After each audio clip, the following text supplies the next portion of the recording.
Let's talk about non-essential nutrients. It's really important to distinguish the term non-essential from non-important. Because when you say a nutrient is non-essential, it sounds like we don't need it. It doesn't matter if we get it from our diets. But just because non-essential nutrients don't cause a disease of malnutrition when we don't get it from our food, it does not mean that we are healthy if we don't get it from our food.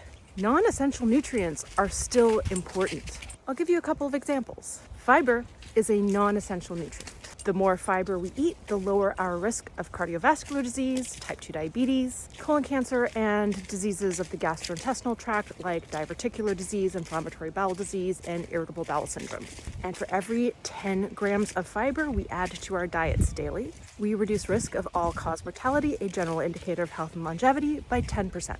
And the mechanisms for why fiber benefits us are well understood. Fiber feeds a healthy gut microbiome, and our gut bacteria influence every aspect of our health. Consuming fiber with our meals helps to regulate blood sugar levels, and fiber helps to maintain the health of the gastrointestinal wall. Furthermore, there's a whole host of clinical trials where we increase people's fiber intake and then measure the benefit. Lower cholesterol, lower markers of inflammation, improved insulin sensitivity and blood sugar regulation, improved gastrointestinal symptoms. Just because there isn't a clearly defined disease of malnutrition, the fiber deficiency disease, analogous to getting scurvy with too low vitamin C intake. That doesn't mean that getting enough fiber isn't crazy important to support our overall health. That's why, even though non-essential, it has a recommended dietary intake.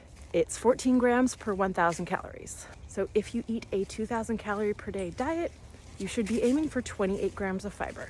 Let's do another example, and let's do one from an animal food.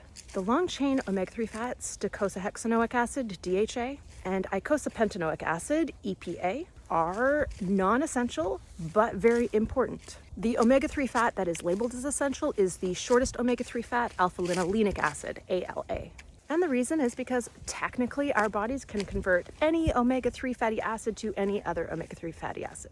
But that conversion is very inefficient, which is why it's vastly superior to get our long-chain omega-3 fats, EPA and DHA, from food, seafood.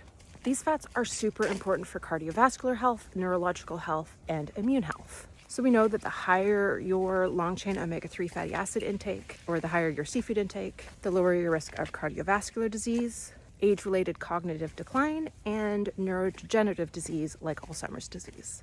And we have a vast collection of clinical trials where we give people a fish oil supplement, which is a DHA and EPA supplement, and it improves their serum lipid profiles, lowers markers of inflammation. And even though there's not a DHA and EPA deficiency disease of malnutrition, these fatty acids are really important for supporting our overall health. Again, there's a recommended dietary intake of 250 milligrams. There's a whole collection of non-essential nutrients that are beneficial for our health when we get more of them from our diets. So don't mistake the word non-essential for non-important.